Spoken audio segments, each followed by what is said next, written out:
Welcome Last Day on Earth community. It's Chris Kobe again with another informative video. I would also like to welcome those who are new to the channel. Thank you for showing interest in this video. I hope that this content is helpful enough where you find it useful. Also, please check out my other videos. If you like what you're seeing, please remember to hit the like and subscribe button. To those who are already subscribers, thank you very much. It means a lot to me. I do want to apologize to you guys for not being able to put out any more videos earlier this week. My family was going through a rough time. My girlfriend's mom had to be rushed to the hospital. She was having some lung complications. There was a mass in her lung that she even had to have surgery to remove it. On top of that, my son has two teeth coming out. He's about a year and a few months old, so he's right at that phase where that is causing him a lot of pain, and therefore he's being fussy from all that pain that's being caused to him. So I've had my hands quite a bit tied, and I do apologize, but I do appreciate you guys for being patient and now returning back to see this video again. Without further ado, let's get into what this video is about. As the title says, this is the best way to trigger a revenge raid.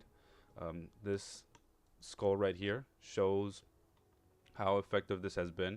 Over the last 2 days, I have gotten raided 3 times, and I have 2 skulls because of it. I've also done, couple raids on my own that have completed with the raiders, and that's all those together have gotten so that the skulls go up to 2.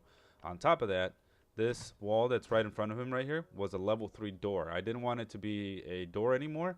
I just wanted it to be a wall. I couldn't get it all the way back up to a level 3 wall, so I just right now have it as a level 2 wall. And this one right here, the one underneath, that was a level 3 as well. This one as well. So as you see, this one that I'm underneath right now was a level 2.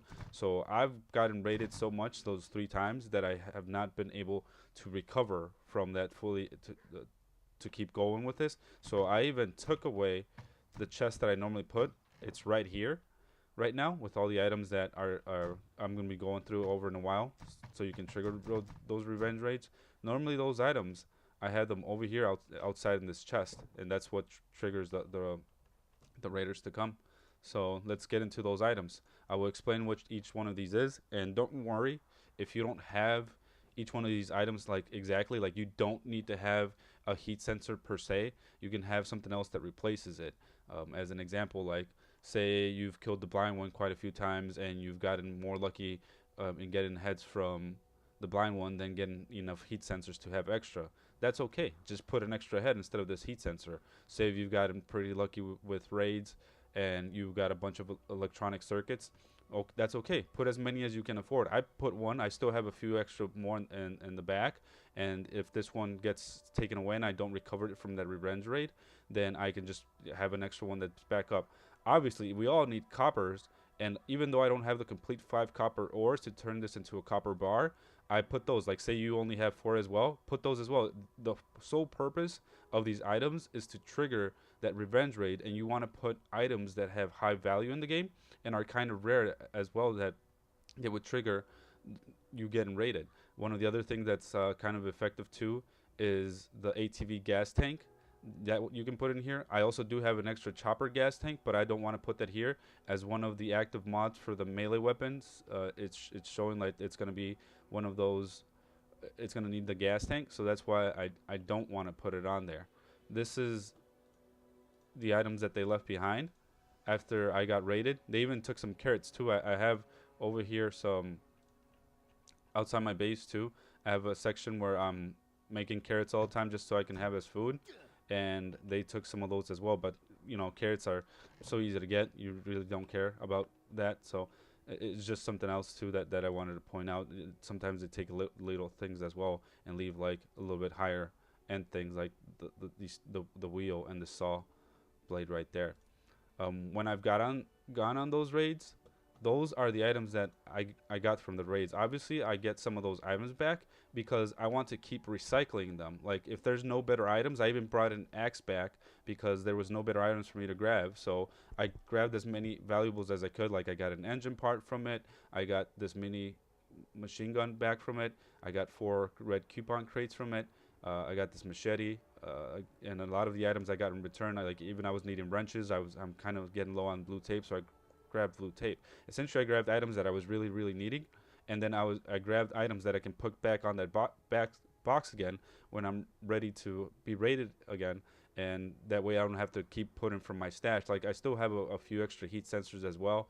I still have a bunch of turret parts, but why use those up if I have extras? Look at, even I didn't even find my 20 turret parts again, so now I have to go back into my stash and grab those turret parts. So grab whatever you can, and maybe it's just me that I haven't gotten very lucky and gotten very good bases. Maybe you guys would have better luck in that. Let me know how this is going for you, if it's really working, and it should. Like I said, I want to take a break from it just because I don't want them to break deeper into my base and get into my better stuff. Like there are a couple C4 from getting into my most valuable things, like all these guns that I have here, all these high materials of steel plates that I don't want them to get into. So I'm going to take a break, rebuild my base a little bit, and then go right back to it. But if this, I know this is going to work out for you. Let me know how those raids are going. Let me see if you guys get better bases. Let me know if you're putting better items in that box out there, and if that is triggering for you to get better bases. I've slowly increased the number of items that I put up